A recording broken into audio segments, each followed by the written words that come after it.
Tonight, a second suspension for senior leadership. Well, it's certainly not a vote of confidence in the top administration of the police service. The latest action taken in Sarnia in the midst of a workplace investigation. Plus, stolen pride in Norwich. It's every year, and it escalates every year. Provincial police investigating another flag targeted by vandals. And Experience Stratford. We had great audio tours, we had maps, but nothing about an in-person guide to take you around. A chance to walk the festival city and get a first-hand history lesson.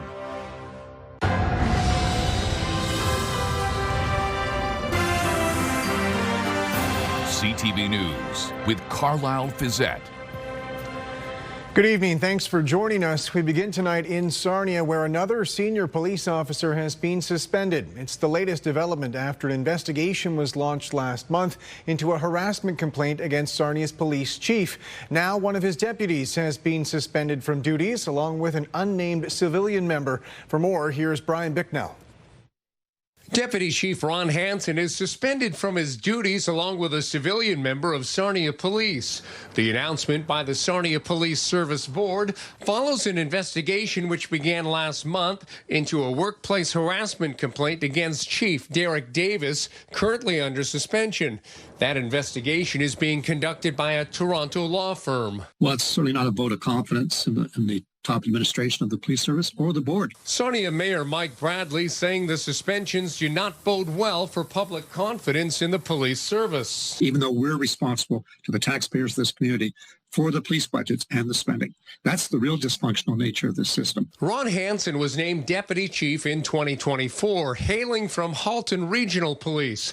That's where Derek Davis had been hired from 2 years earlier. The board confirms the latest suspensions are related to information that came to light during the investigation into Davis. Bradley suggests it's time Ontario's Inspector General of Policing took a close look at how Sarnia Police is being run. I would think that they're obviously aware of the situation going on here with the deputy now being suspended. They're aware of the chief being suspended.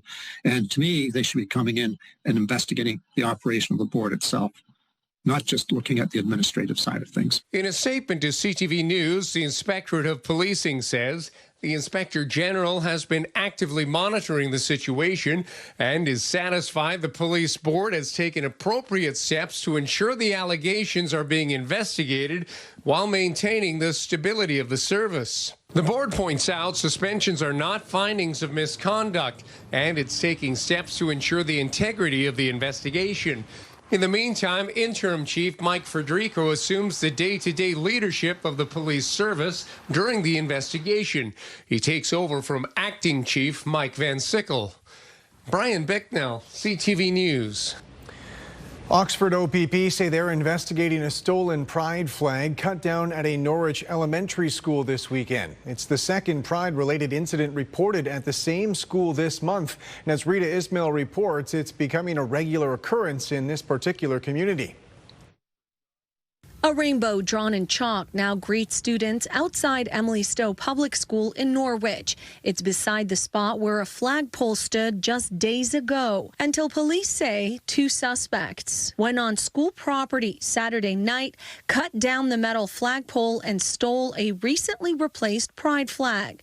Oxford OPP say it's the second incident targeting the school's pride flag this month. Unfortunately, we have had two incidences in Norwich since the 1st of June. One was the 1st of June, where two individuals attended the Emily Stowe School in Norwich, climbed up the pole, took the pride flag down, and then proceeded to burn it. For some residents, the repeated incidents are becoming increasingly concerning. It's every year, and it escalates every year. It gets worse. Everybody's entitled to their own beliefs and their own philosophies, but respect for one another and respect for other people's property and public community property is important. The president of Oxford Pride says the latest act of vandalism sends a troubling message. The escalation of cutting down the flagpole, it's a little more of an aggressive point that they're making. So it's concerning for the youth and the citizens of Norwich. The Thames Valley District School Board declined an interview request, but in a statement to families said, in part, the pride flag is a visible reminder that 2S LGBTQIA+ identities are affirmed and that belonging matters. There is no place for hatred or discrimination in our school community. The Township of Norwich also condemned the vandalism, saying it has no place in the community and that Norwich should be safe and welcoming for everyone. Police described the suspects as white men in their late teens or early 20s with thin builds. One was wearing a light-colored shirt, blue shorts, and dark-colored boots. The other was wearing a light-colored hat, a black T-shirt, and blue pants. As the investigation continues, police are urging anyone with information to come forward. I want to remind people that incidents like this, it's not just one victim, there's many victims. If you know anything, you've heard something, you've seen something, please either come forward to the OPP or Crime Stop. We need to catch these people and hold them accountable. Rita Ismail, CTV News. Good evening. It's a warm one out there. Temperatures in the upper 20s across the London area and southward towards Windsor, hitting 30 degrees as we move to Midwestern Ontario into the mid-20s. The warmest spot in all of Ontario is in Moosonee. The temperature is above 30 degrees, 31 on the hour. Heat warning in effect in Northern Ontario. We have a bit of a humidex, but we're going to be talking about the humidex all week. Temperatures will continue to climb in the humidity building. We have scattered showers and thunderstorms off to the west and southwest, moving through Indiana and Illinois. The probability for us tonight through the overnight, about a 30% chance. Calm conditions this evening, beautiful and staying quite warm out there. Temperatures on the mild side overnight. We're in for it this week in terms of heat and humidity and the potential for thunderstorms and rounds of showers moving through. We'll take a look at that when I put it all together for you on the 7-day. Carlyle? Thanks very much, Julie. To a murder trial in St. Thomas where the court heard graphic details today about the death of a 22-year-old woman at her boyfriend's house 3 years ago. With more on today's proceedings, here's Nick Paparella. 22-year-old Caitlin Jennings was in a relationship with a man who was almost 30 years older. But in July of 2023, it all came crashing down when her beaten and lifeless body was found at her boyfriend's house at 562 Kingsway Avenue in London. Police would arrest and charge 53-year-old David Norman Yates. The Crown outlined its case in the opening address. Cara Douglas told the court how Caitlin was found, saying multiple blunt force trauma injuries were sustained as a result of multiple blows. She added, Ms. Jennings was left with over 50 semicircular abrasions with fractures to the skull, her jaw, ribs, forearms, and her fingers. Douglas went on to say it is the Crown's theory that Mr. Yates used objects including a hammer or hammers and beat Ms. Jennings to death. Then she referred to a phrase found in a notebook at the house, saying, in his own words, Mr. Yates wrote that he killed his best friend. The Crown said, realizing what he had done, he contemplated suicide, and when that failed, he called 911 and essentially confessed to what he did. He did not act in self-defense. That 911 call was the first piece of evidence entered as an exhibit at the trial. When it played, you can hear Yates saying from his home, I hurt my best friend. The 911 operator asks, is she breathing? And he responds, no. When he's asked to check on her, Yates says, no, I can't look at her. This is the worst case scenario. Yates has pled not guilty to second-degree murder. However, at the outset of the trial, he did offer to plead guilty to the lesser charge of manslaughter. That was rejected by the Crown, and the trial got underway. Much of the morning was taken up with legal arguments over whether the family and friends of the victim can appear in court with signs, photos, and T-shirts in support of Caitlin. In the end, they were asked to refrain from doing so. To me, to be here is to be her voice. Caitlin's father, Dan, says he seeks justice for his daughter. I know she's with me in spirit. I just wish I didn't have to be here. I'd rather her be physically right beside me. The trial is slated to last 3 weeks. In St. Thomas, Nick Paparella, CTV News. Refurbishment work on Bruce Power's Unit 3 is complete, 7 months ahead of schedule. Government officials say getting that work done so quickly saved $150 million, delivering power for more than 800,000 homes. They say it's not at full power yet and gave no timeline for when that would be. Government projections suggest Ontario's electricity demands will nearly double by the year 2050. A major milestone for Phase 2 of the Reimagined Southdale project, building new public housing. We are all working together to the same goal: clean, safe, well-maintained and affordable housing. It needs to be the top of all of our agendas, because when we work together, we can actually tackle this issue. Officials say the project will eventually house 177 families in 3 buildings with a mix of affordable and rent-geared-to-income apartments. They also say it's the first project offering rent-geared-to-income housing for LMCH in more than 50 years. 2 of the 3 buildings have now reached their final height as well, of 6 stories. Now we're going to do the important work to make this building homes for 53 households. So it's going to be about 12 months until we complete that. So we expect people to be moving in the summer of 2027. I recently had a chance last week to speak to the CEO of Build Canada Homes, Anna Bilau, talked about this project, invited her to come down and see it. And this is the kind of innovation that can be, repeated here in London, but across the country. After months of construction, organizers behind a new affordable housing project in northeast London are giving us a look inside. As Lauren Stallone reports, the units are designed with accessibility in mind. Construction is one step closer to completion at an affordable housing project in northeast London, expected to open in February. We started 2.5 years ago with just a hope and a dream and a picture of a building. Located at 1500 Huron Street, the development will include 73 units. 52 are affordable and the remaining 21 are going to be at market. Deemed St. Vincent's on Huron, the project was started by the Society of St. Vincent de Paul London, a Catholic charity. We were hoping to have 100% affordable, but because of our funding from the city and from the governments, we had to mix it up. But our goal is still going to be eventually 100% down the road. The building also includes 16 accessible units that feature 38-inch wide door frames like this one.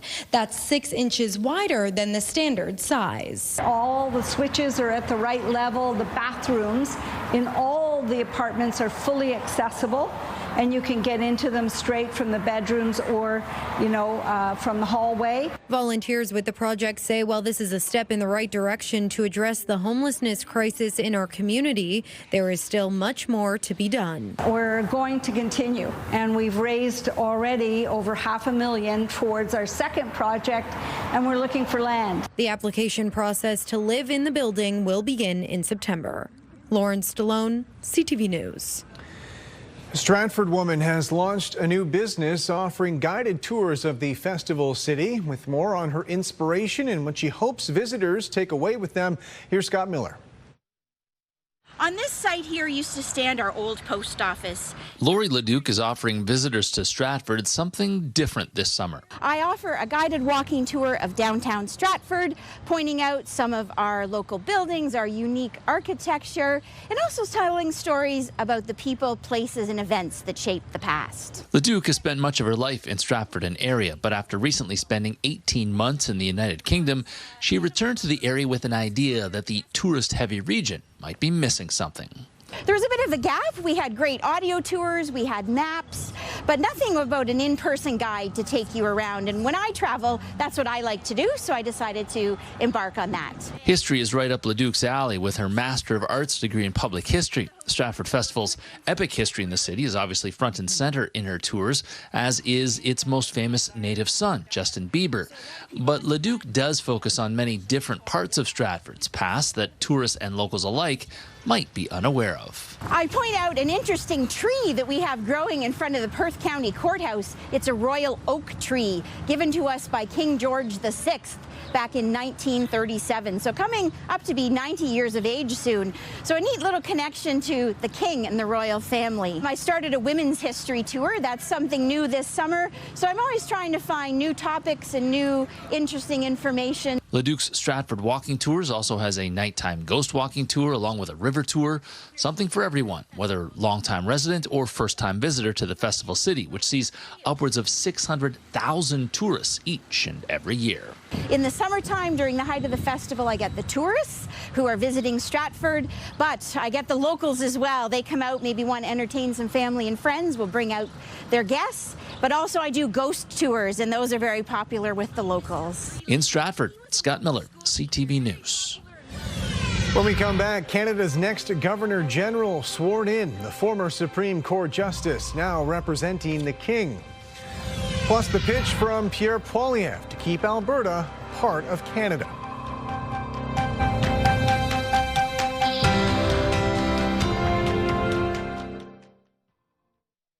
Download the CTV News app and stay on top of local stories as they unfold. We begin tonight with Ontario's latest. Customize your feed and watch live wherever you are. CTVLondon.ca, your home for news. Welcome back. Canada's new Governor General has officially taken over the role. With more on the swearing-in ceremony from Ottawa today, for Louise Arbour, here's Mike Couture. Ushered into the Senate by an honor guard, Louise Arbour took her first steps into Canadian history as Canada's 31st Governor General. The former Supreme Court Justice will be tasked with being a symbol of unity and a guardian of constitutional order. These duties call for sound judgment, deep learning, and an unwavering commitment to the rule of law. Carney added those are the same principles on which Arbour built her long career. It is through our differences that we will build a common future. In a wide-ranging 20-minute speech, Canada's new Governor General celebrated the country's diversity and differences, saying that is how people will build a common future. Extreme polarization is dangerous, but so is extreme consensus. It is through our differences and our fundamental right to express them that we will nourish critical thinking, creativity, and innovation.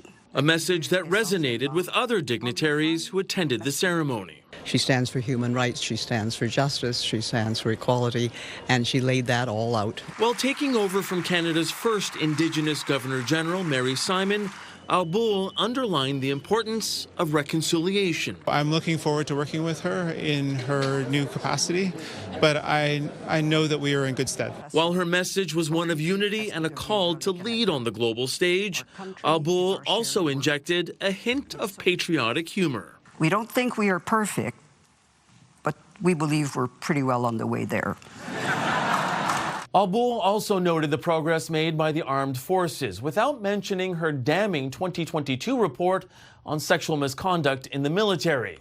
She'll now be the figurehead of the institution as the Commander-in-Chief of Canada. Mike Couture, CTV News, Ottawa. Conservative leader Pierre Poilievre delivered a keynote speech today in the heart of Alberta. Kathy Lee has more on his message to the people trying to take that province out of Canada. Pierre Poilievre used his speech today at the Legion in Calgary to launch what he says will be a campaign to keep Alberta in Canada. Here's a little bit of what he had to say. Those who are choosing separation from Canada are not our enemies. Demonizing people who have lost hope in Canada is no way to restore it. Name-calling, fear-mongering, and ostracizing will only worsen and broaden the divide. Poilievre made the case against separation, but also acknowledged the frustrations driving some Albertans toward it. His message was that Alberta doesn't need to leave Canada. It needs different policies coming out of Ottawa and changes on issues like pipelines, resource development, taxes, and provincial autonomy. He repeatedly urged Albertans to lock arms with other parts of the country rather than pull away from them. I really enjoyed his speech. He was able to bring a lot of people together and address the separation without looking down on anybody. I would want separation, yes.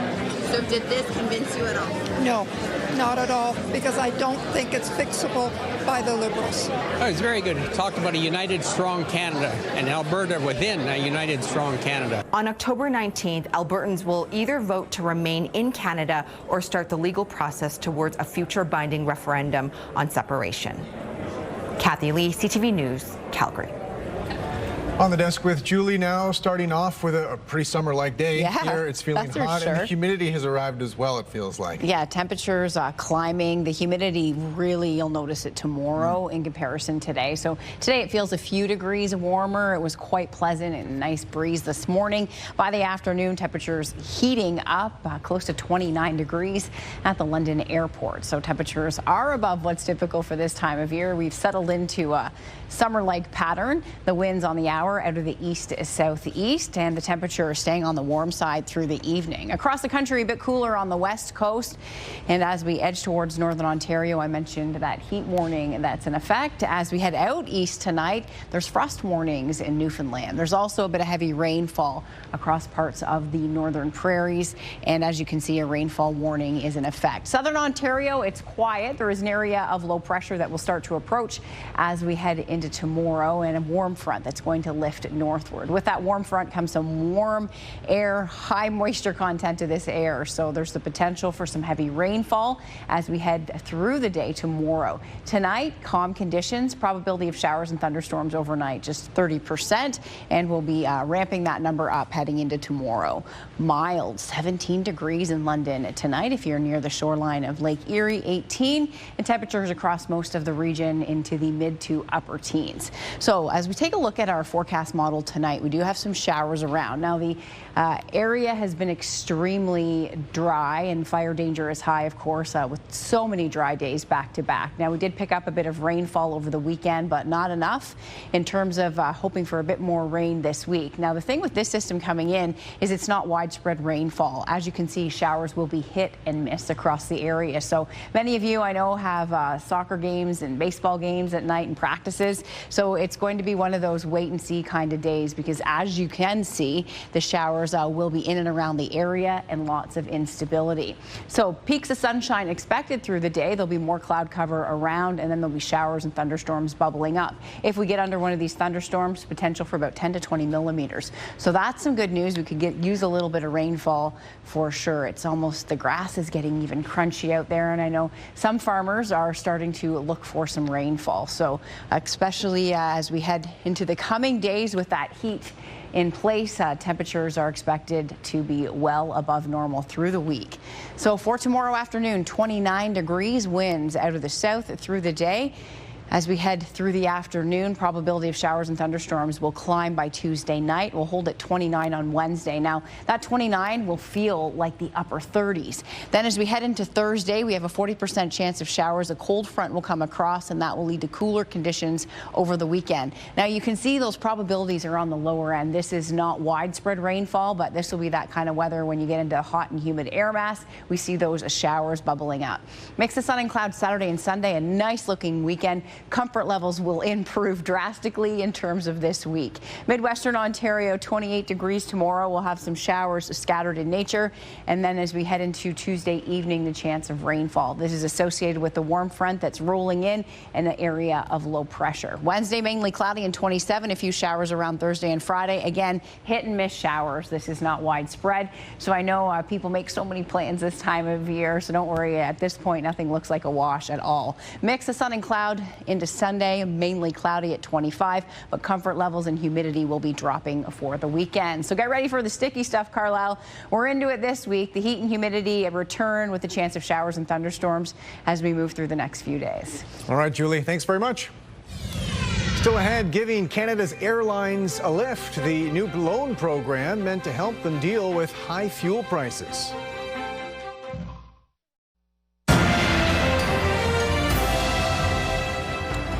Bank of Canada officials are expected to announce their latest interest rate decision this week. Economists say they will likely hold their benchmark interest rate steady at 2.25% Wednesday.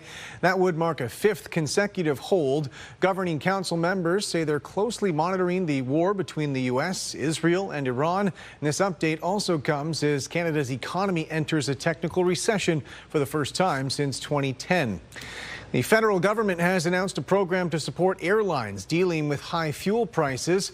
With more on this relief package and how it will work, here's Annie Bergeron-Oliver. Ahead of a busy travel season, the federal government is offering airlines a boost to help offset the impact of turbulent oil prices. This is an important step, an important signal from the federal government that they are watching this situation closely and that they're willing to put some money on the table to prevent difficulties from taking place in the Canadian airline industry. Experts say domestic ticket prices in Canada have gone up at least 15% since the war in Iran began. In late April, U.S. Gulf Coast jet fuel hit $4.34 USD a gallon. Now it's fallen to around $3.50 a gallon, still well above the pre-war price where it hovered around $2. It will take some time for things to go back to normal. Even if the Strait of Hormuz reopens this month, it's going to take time for ships to travel back to it and then the oil from the Middle East to hit global markets. The Finance Department says that's why they're offering airlines up to $150 million in repayable loans to provide stability and to ensure continued reliable flight access for Canadian air travelers. The marketplace will drive airline behavior. This strategy of $150 million with strings attached is not going to be enough to drive the airline behavior. The Conservatives, though, doubt this plan that, similar to what Ottawa offered airlines during the pandemic, will help passengers. The consumer is never the one that gets the benefit from any of these government bailouts. They are not fixing the crux of the problem. Airlines who choose to apply for these loans will have to agree to limit executive compensation and to maintain Canadian operations. But the exact details, according to finance officials, will be up for negotiation. Annie Bergeron-Oliver, CTV News, Ottawa. Strength in the base metal technology and energy sectors helped raise Canada's main stock index today. The TSX gained 65 points. In New York, the Dow lost 81. The Nasdaq added 220. The Canadian dollar dropped 0.12 on commodity markets. Gold dropped almost $2 an ounce. Oil added 76 cents a barrel. Coming up, honoring our London family, the community gathering marking the anniversary of the attack on the Ingersoll.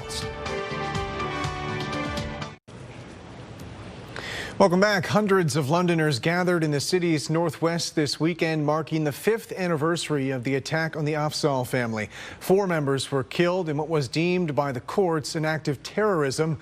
Rita Ismail reports. A quiet moment of reflection. 5 years after a tragedy that forever changed London. Hundreds gathered at the memorial site to remember the victims and honor what has become known as our London family. On June 6, 2021, Salman Afzal, Madia Salman, their daughter Yumna, and grandmother Talat were killed when Nathaniel Veltman drove his truck into the family at the intersection of Hyde Park Road and South Carriage Road in London, Ontario. Their young son survived but was seriously injured. The attack was later ruled as an act of terrorism motivated by anti-Muslim hate. The fact of the matter is, Islamophobia exists daily. It continues. The venom and hate continue, and we need to address it.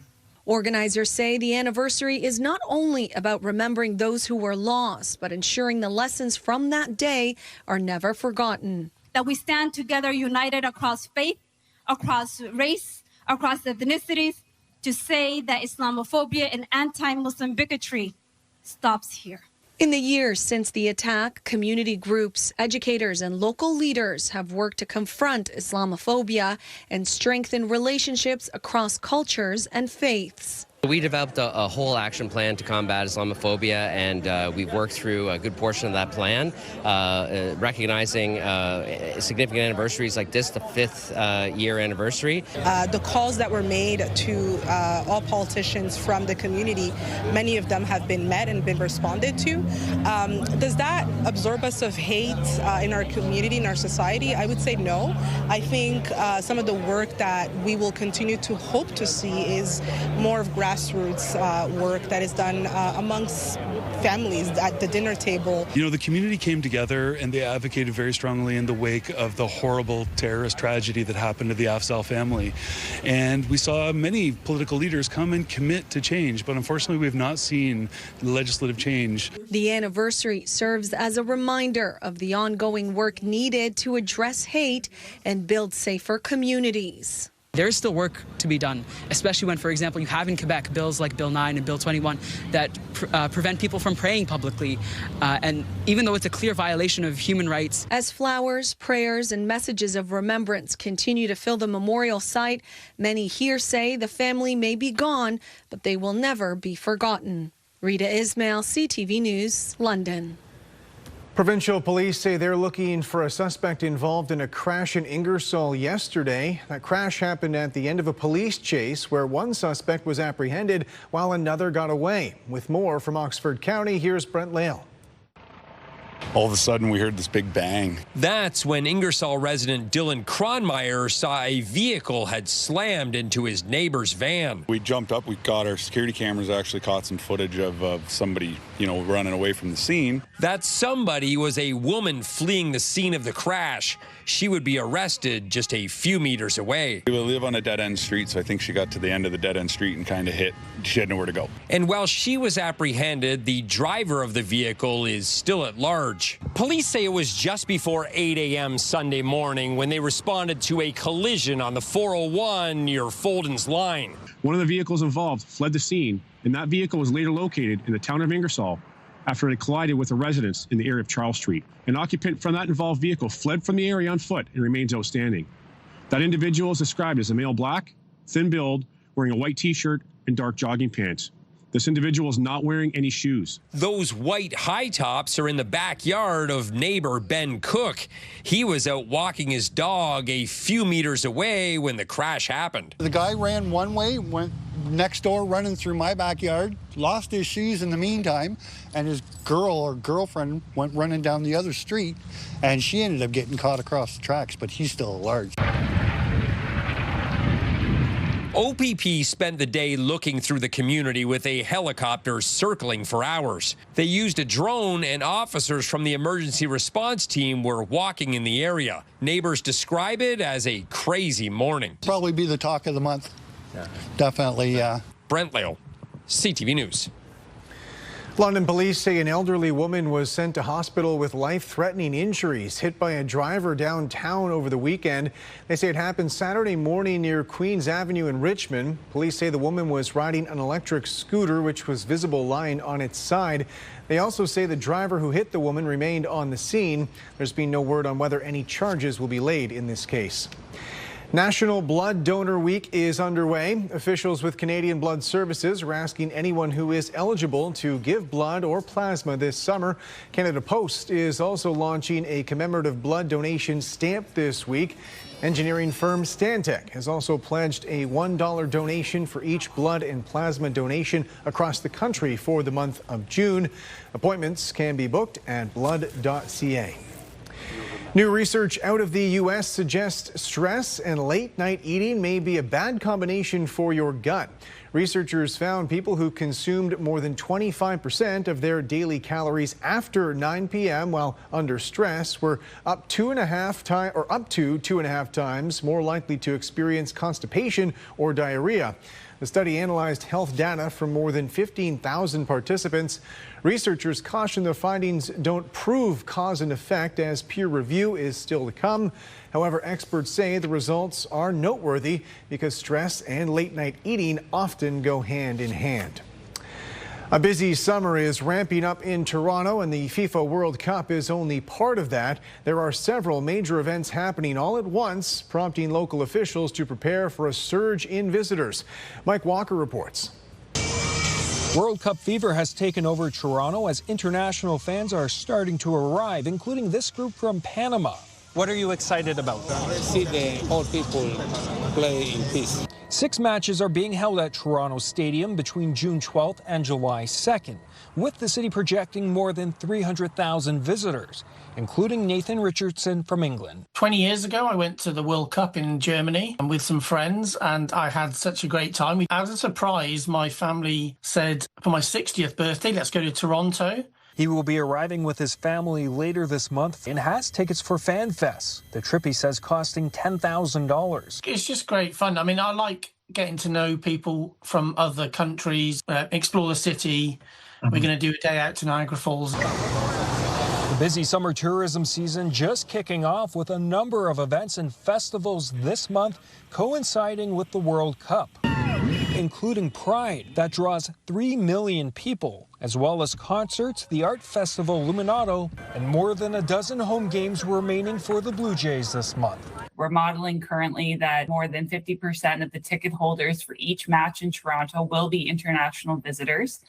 And so we know that there's going to be an injection of spending into the local economy to explore the city, to check out some of our attractions, to eat at our restaurants. Welcome to Union Station. Duncan McNaughton is hoping to capitalize on the influx of tourists. He launched Savant Tours 3 weeks ago, which operates guided tours in Toronto and the Niagara region. In terms of a new business entering the market, both to the Niagara region as well as Toronto, it's definitely the kind of support and added amount of visitors that we can use to get us going. It's with him we met this couple from Pennsylvania who are in town for the Blue Jays series against the Phillies. Being my first time here, it's about 20 stadiums I've been to so far. And are hoping to take in all the sights and culture. This is a bustling urban area that's got so much to offer. We're so excited to experience it. Sports Illustrated has ranked Toronto the 3rd best of 16 host cities for the World Cup, citing the stadium's proximity to the downtown and the city's multiculturalism.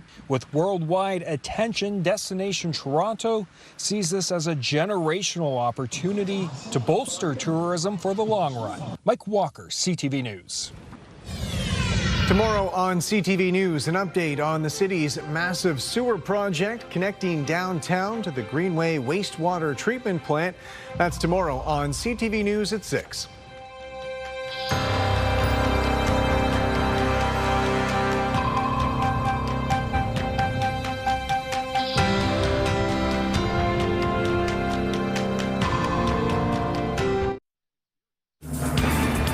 Risk of showers and thunderstorms returns to the area Tuesday. High heat and humidity. It'll feel like the upper 30s.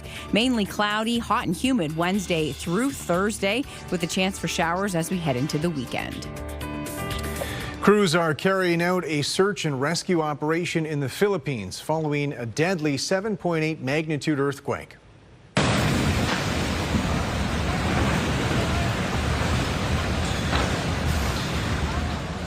The death toll from the quake has risen to at least 32. More than 200 people have been reported injured.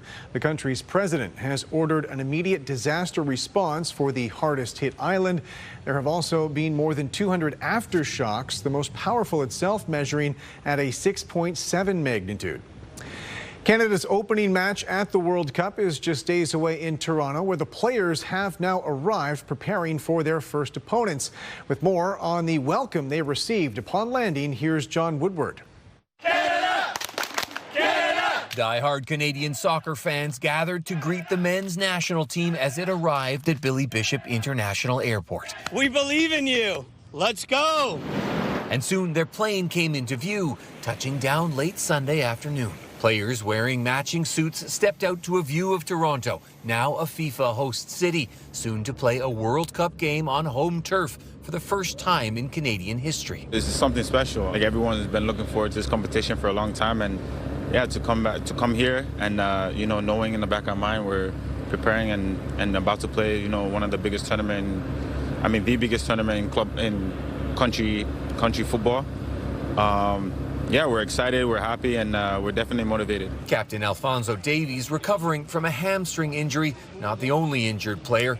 Coach Jesse Marsh sounding optimistic. We have until June 11th, up until 24 hours before the match, to name our replacement players. So we'll be evaluating. We still have Nelson, Prizo, and Basong with us, so we'll be ready if we need to make a pivot. Canada, say ooh, Canada. On the mainland, fans excited for the Canadians' World Cup debut. I've seen them in LA, in Wales, Las Vegas. I saw them in Romania. So now you're going to see them at home. Now I'm going to see them at home. These fans are on their feet because if you look, you can see that red bus there on the ferry. It's coming towards the mainland. That is carrying Team Canada. Those inside clearly heard the cheers. Fans followed, but the bus was quickly gone. For fan Alessandra Taco, still, it was a big moment. The door was open, so we know they heard us. So they felt us. They totally felt us, which is all we wanted. The next time these fans will see the players will be on the soccer pitch. John Woodward, CTV News. Canada's first opponents are Bosnia and Herzegovina, and that game is scheduled for 3 p.m. Friday in Toronto.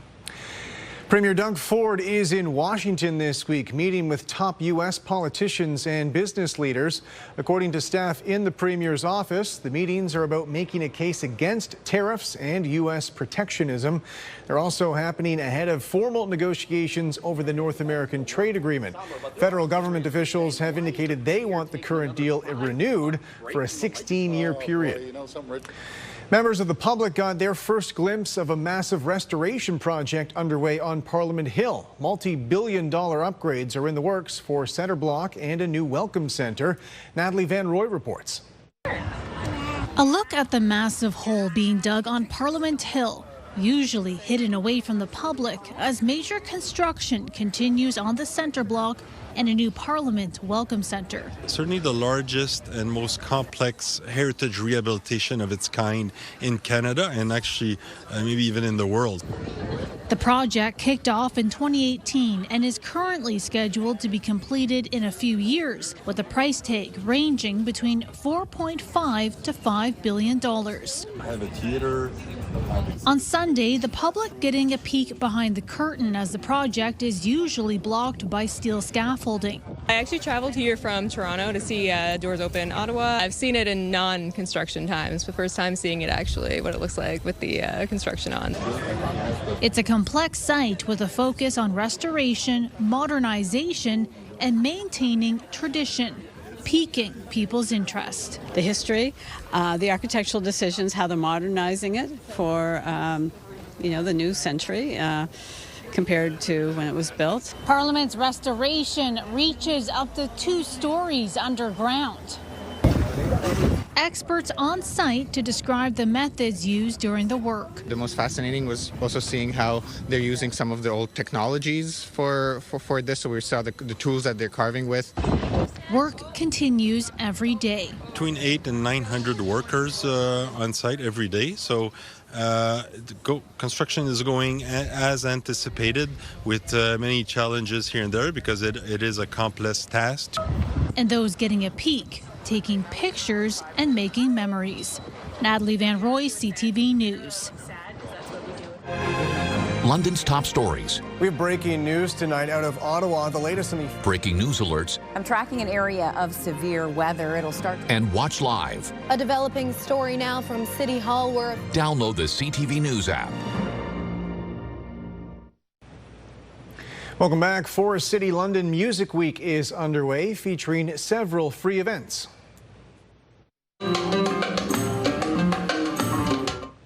The kickoff party was held over the weekend at the Gathering on the Green in Old South. Organizers say there are hundreds of artists lined up for performances through the next weekend, a celebration of London's connection to music. Well, we're off to a great start, and let's not forget that the most important thing is that over the course of the London Music Week, we are honoring over 200 musicians who are nominated across all the award categories, and over 300 musicians are being paid to perform at all of the events throughout the city, and they're all free. And finally tonight, close to 4,000 runners took over downtown London this past weekend for the annual Forest City Road Races. Today is the 44th annual Canada Life Forest City Road Races. Anytime you get to race at home and on the roads, it's super special. You know, growing up here, I got to literally run by my house and where I grew up as well. So it's really awesome to get to do it with the community and the people of London out there cheering for me. Nico, congratulations! This is TVCC's largest community fundraising event. All the funds raised go to support our organization so that we can help more and more clients. We work with children that have physical, communicative, autism needs, and all of this money goes to support our base programming. This allows us to go beyond what the government gives us. Every year we try to get a little bit better. So this year our Backroads Brews and Shoes beverage garden is 3 times the size. Our RBC Wealth Management stage has music all weekend. And we're just really trying to increase the overall fun vibe of the event. Max Talbot from Elsa Craig. It's a challenging course. It starts off downhill and then the last 1,500 is like a slight uphill. So yeah, I just wanted to bank some time in the first half and yeah, luckily hung on for the last 1,500. We are very proud that we have some of the biggest prize money in Canada. So our half marathon is Athletics Canada sanctioned, and we have runners traveling from all around the country and the world to compete for our prize money. It's unheard of that a race in Canada has this type of prize money that isn't like a Athletics Canada Road Championship. So, you know, London especially is drawing in a really excellent race and has a good lump of change. You know, times are expensive, so it's a great hourly wage that I wish I could make more often. And that's it for us. Thanks for watching. For your latest local headlines, you can always head to our website. I'm back tonight with your late news after coverage of the NBA Final. Bye for now.